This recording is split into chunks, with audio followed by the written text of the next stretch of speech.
Over the past 3 years, SeaWorld Orlando continues to add serious capital to their property. Starting off in 2022, the park introduced Icebreaker, a multi-launching family roller coaster. In 2023, Pipeline the Surf Coaster was unveiled as the first ever surf coaster concept by B&M. Now, here in 2024, the park introduced yet another multi-launching roller coaster, Penguin Trek. Bottom line, SeaWorld is not messing around. Now that I finally made it on their latest roller coaster, time to update my ranking. Before we get to my ranking, please do me a favor by clicking on the like button. Newcomers to my channel who love roller coasters, be sure to subscribe.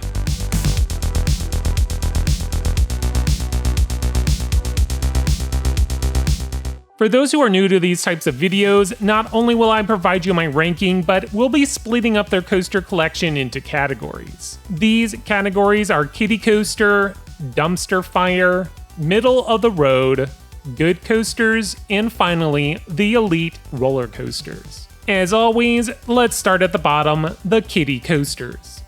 Number 8, Super Grover's Boxcar Derby. It may be the smallest roller coaster in the park, but yet it almost feels too large to be a kiddie coaster. The ride has about 800 feet of track and features a long train that can hold about 28 riders. It may be faster than your average kiddie coaster, but it's designed to serve that same audience. The layout is very basic. The real fun is in the train design. Sit in the very front or back to get a little whip as the train descends over the first hill, or a boost of speed if you are riding in the front at the bottom of that hill. Coaster enthusiasts will opt to ride this coaster for the credit, but if you have no kids with you, this is an easy pass. SeaWorld Orlando has no dumpster fires, so let's move on to our next category, Middle of the Road.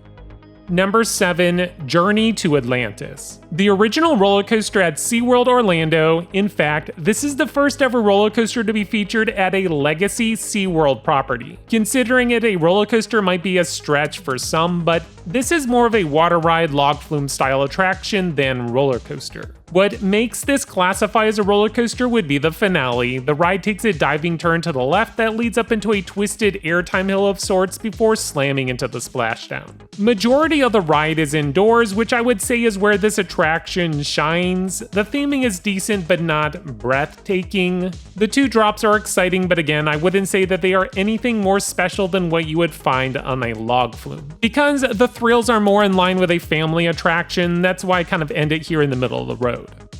Number 6, Penguin Trek. I wrestled with what category I should place Penguin Trek, and in the end, I went with Middle of the Road. SeaWorld's latest roller coaster is somewhat of a mixed bag, but that doesn't mean it's a bad ride either. For starters, I think the theming is on point. Those who love penguins are really going to enjoy this roller coaster. The queue is very well done, and thankfully majority of it's indoors, so if you are at SeaWorld on a really hot day, which being Florida and all, so like every day, having the queue indoors is very nice. The theming on the ride is basically contained to the pre-launch portion, and I kind of wish they would have a little bit more theming during the outdoor portion of the ride, but it's acceptable at the least. The layout outside of the 2 launches, which I think are good, is mediocre. Again, this is a family roller coaster, so I wouldn't expect much. Even though I have this as a middle of the road coaster, I understand its audience, and this attraction serves them well.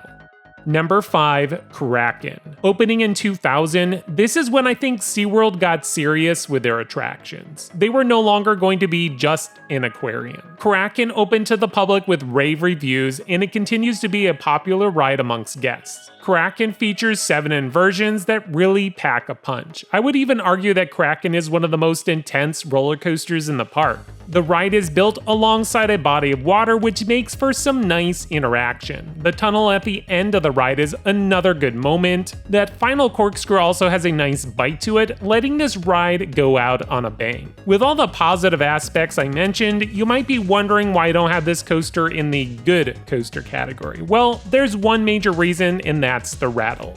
Depending on where you are seated, this roller coaster can have a nasty rattle, even headache-inducing. I discovered if you ride on an inner seat of any row, the shakiness is diminished. Once you understand how to ride this coaster, the rattle is manageable, but yet still a reason that holds it back.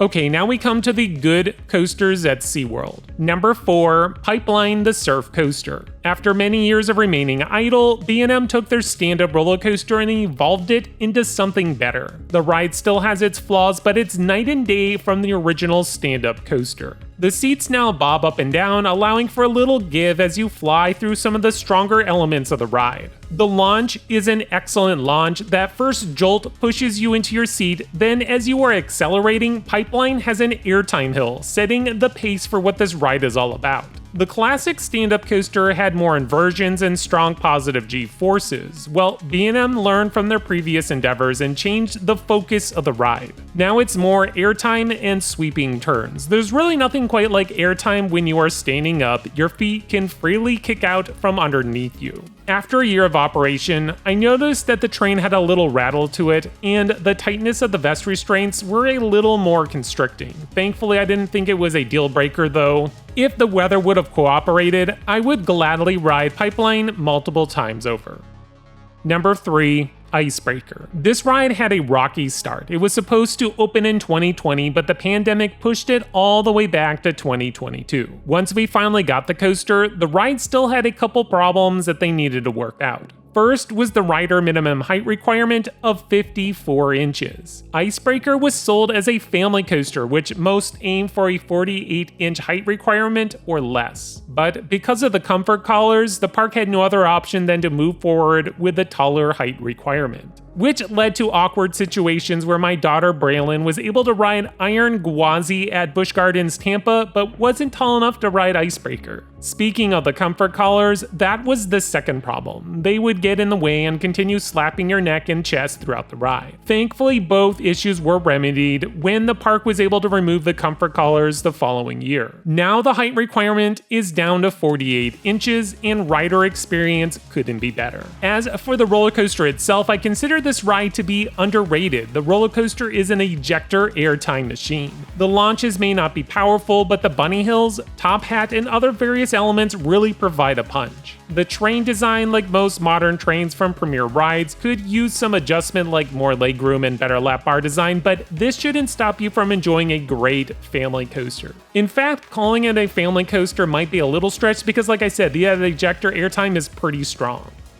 Now we come to our elite roller coasters. Number 2, Manta, a roller coaster that continues to get better and better with each passing year. The graceful yet forceful layout provides that sensation of flying as you pass over the park below. The theming on this ride is also on point, first with a queue which consists of one giant aquarium. The theming on the ride is mostly the trees and foliage you interact with until you reach the finale. The ride dives down close to a body of water and creates an effect that looks like you are skimming across the water. The first inversion on Manta is a pretzel loop. Unlike most loops that flip you upside down in the air, the pretzel loop is like an upside down loop. The coaster dives down to the ground, flipping onto your back. The positive G's during this maneuver are so much fun. The other inversions on Manta are also great, enhancing that feel of flight. I could see how some would consider this to be the best coaster in the park, and I wouldn't even argue with you.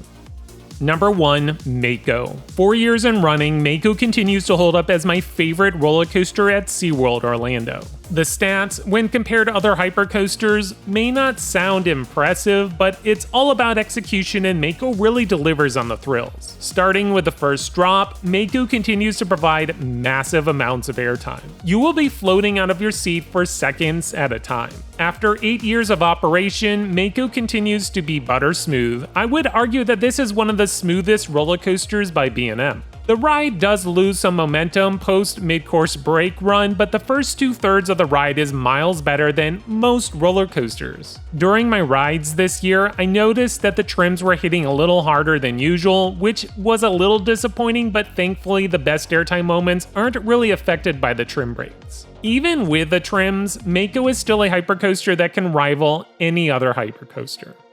Well, that's my ranking of every roller coaster at SeaWorld Orlando. Tell me your favorites in the comments. Until next time, this is Extreme Thrills.